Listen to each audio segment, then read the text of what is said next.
नमस्कार। शिक्षा श्री के डेली जी के क्लास में आप सभी का स्वागत है। पिछले सेशन में हमने आपसे प्रश्न पूछा था कि निम्नलिखित में से कौन गवर्नर जनरल था जिसने अफ़गानिस्तान के प्रति उत्साही फॉरवर्ड नीति का पालन किया था। Who among the following was the governor general who followed A spirited forward policy towards Afghanistan. इसके ऑप्शंस थे लॉर्ड डफरिन, लॉर्ड मायो, लॉर्ड एल्गिन या फिर लॉर्ड एलनबर्ग। इसका सही उत्तर होगा Lord एलनबर्ग।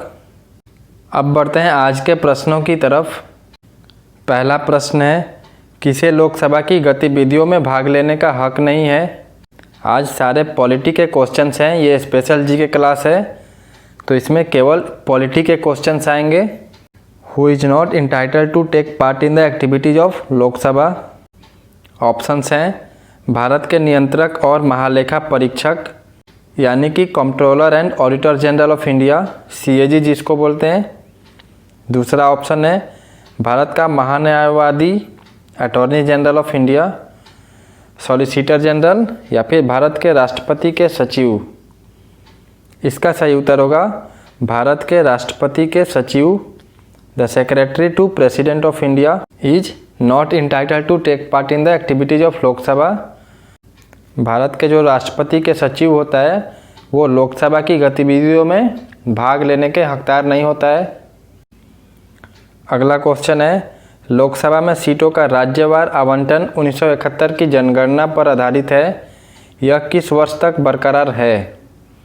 The state wise allocation of seats in Lok Sabha is based on the 1971 census, up to which year does the remain intact. Options हैं 2011, 2021, 2025 या फिर 2026। इसका सही उत्तर होगा 2026 तक ये बरकरार रहेगा। जो राज्यवार आवंटन है लोकसभा की सीटें जो 1971 की जनगणना पर आधारित है वो 2026 तक बरकरार रहेगा। और टॉप 10 लिस्ट जान लीजिए राज्यवार कि कहाँ पर कितना सीट है। नंबर 1 पर है यूपी जहाँ पर 80 सीट है। फिर है महाराष्ट्र 48 सीट है, बंगाल 42 सीट है वहाँ पर, बिहार में 39 और उसके बाद है तमिलनाडु 38 सीट है वहाँ पे, मध्य प्रदेश में 29 सीट, कर्नाटक में 28 सीट और गुजरात में 26, राजस्थान 25 और 10वें पे है 24 सीट आंध्र प्रदेश का। ये टॉप 10 स्टेट्स हैं जहां पर लोकसभा की सीटों को हमने बताया। और बाकी राज्यों का आप लोग लोकसभा की ऑफिशियल वेबसाइट पर जाकर पूरे लिस्ट को डाउनलोड कर सकते हैं। बढ़ते हैं अगले क्वेश्चन की तरफ। अगला क्वेश्चन है, लोकसभा का कोरम है। The quorum of Lok Sabha is. Options हैं कुल सदस्यता का 1/5, कुल सदस्यता का 1/10, कुल सदस्यता का 1/7 या फिर कुल सदस्यता का 1/6। इसका सही उत्तर होगा कुल सदस्यता का 1/10, 1/10 of the total membership. Quorum में सदस्यों की न्यूनतम संख्या यानी कि 1/10वीं कुल सदस्य के संदर्भ में भारतीय राजनीति के संदर्भ में है। और सदन की कुल ताकत का 10% मौजूद होना चाहिए जो 543 सदस्यीय लोकसभा में 55 तक आता है। अगर 1/10 किया जाए तो 55 आएगा। अगला क्वेश्चन है, वर्तमान लोकसभा में सीटों का आवंटन निम्न में से किस जनगणना पर आधारित होता है। The allocation of seats in the present Lok Sabha is based on which of the following census. Options हैं 1981, 1971, 2001 या फिर 1991। इसका सही उत्तर होगा 1971। अभी पीछे हमने देखा और इसी के बेसिस पर लोकसभा में सीटों का बंटवारा होता है, आवंटन होता है लोकसभा में 1971 की जनगणना के आधारित पर। अगला क्वेश्चन है, लोकसभा में एंग्लो इंडियन समुदाय के लिए नॉमिनी नियुक्त करने का अधिकार किसके पास है। Who holds the power to appoint the nominees for Anglo Indian community in the Lok Sabha? Options है अल्पसंख्यक आयोग, भारत के राष्ट्रपति, प्रधानमंत्री या फिर उपराष्ट्रपति। इसका जो सही उत्तर होगा भारत के राष्ट्रपति, प्रेसिडेंट ऑफ इंडिया। और भारत के राष्ट्रपति भारतीय संविधान के अनुच्छेद 331 के प्रावधानों के अनुसार एंग्लो इंडियन कम्युनिटी के 2 सदस्यों को लोकसभा में नियुक्त किया है। ये करंट की बता रहे हैं आपको। अगला क्वेश्चन है, किस उम्मीदवार के लिए लोकसभा चुनाव लड़ने की न्यूनतम आयु क्या है? What is the minimum age laid down for a candidate to seek election to the Lok Sabha? Options हैं 18 वर्ष, 21 वर्ष, 28 वर्ष या फिर 25 वर्ष। इसका सही उत्तर होगा 25 वर्ष, 25 ईयर्स।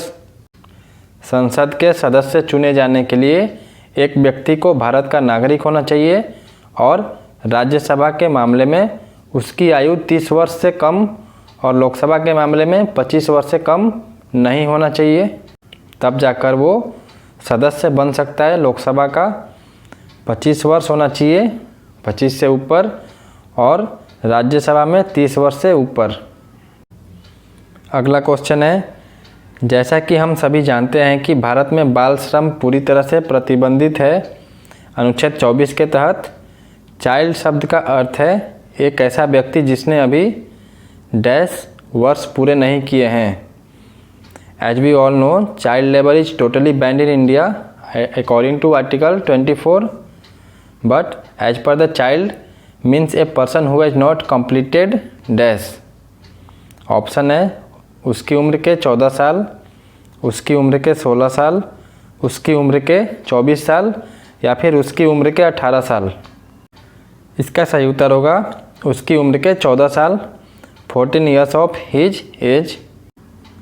भारतीय संविधान के अनुच्छेद 24 में स्पष्ट रूप से कहा गया है कि किसी भी कारखाने में काम करने के लिए 14 साल से कम उम्र के किसी भी बच्चे को नौकरी नहीं दी जाएगी या किसी खतरनाक रोजगार में नहीं लगाया जाएगा।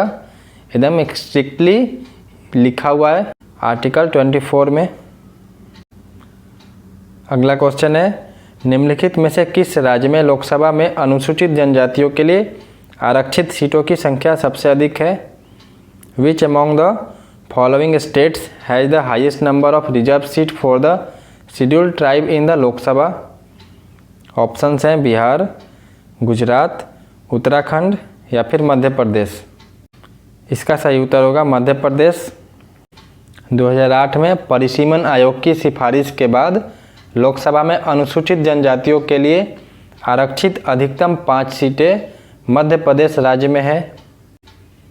अगला क्वेश्चन है, राज्यसभा अपने विचार के लिए भेजे गए वित्त विधेयक को लोकसभा द्वारा अधिकतम कितनी अवधि के लिए विलंबित कर सकती है?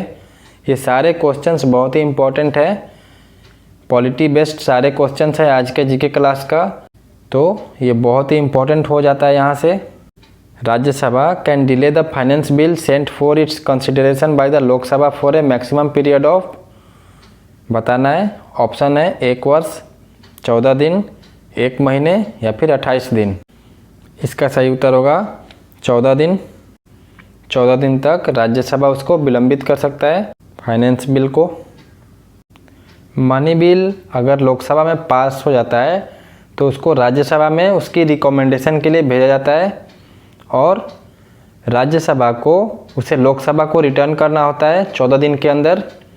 जिस दिन उसे प्राप्त होता है उस दिन से 14 दिन के अंदर में उसे लोकसभा को रिटर्न करना होता है अपने रिकमेंडेशन के साथ या फिर बिना रिकमेंडेशन के।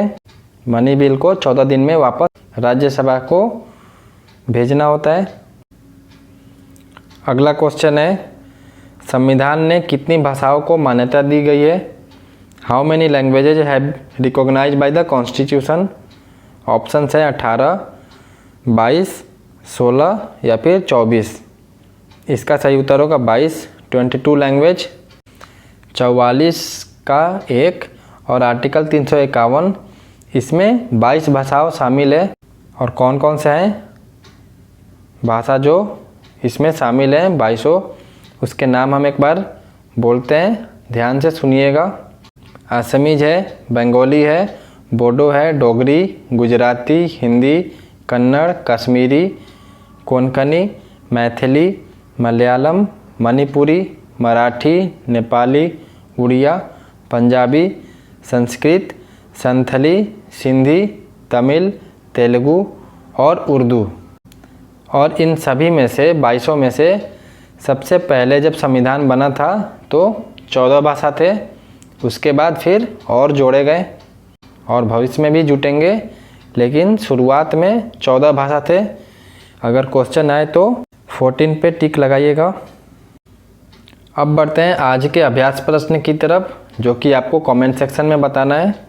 हर रोज़ की तरह उसको आप कमेंट सेक्शन में ज़रूर बताएं। प्रश्न है, हजूर साहिब गुरुद्वारा कहाँ स्थित है, जो सिख धर्म के 5 तख्तों में से एक है। Where is located the Hazur Sahib gurdwara which is one of the 5 Takht of Sikhism. Options है पटना, अमृतसर, नांदेड़ या फिर भटिंडा। आप इसका आंसर कमेंट सेक्शन में ज़रूर दीजिएगा। हम इसका उत्तर अगले सेशन में कवर करेंगे। इस क्लास के पीडीएफ के लिए टेलीग्राम चैनल से आप लोग जुड़ जाएं, वहाँ पर इसके पीडीएफ मिलेंगे। और भी बाकी के क्लास को ज़रूर देखा करें। इंग्लिश से लेकर साइंस तक हर एक क्लास को कराई जाती है, तो आप लोग ज़रूर उसे देखा करें, सारे उपयोगी हैं। मिलते हैं अगले क्लास में, तब तक के लिए धन्यवाद। जय हिंद, जय भारत।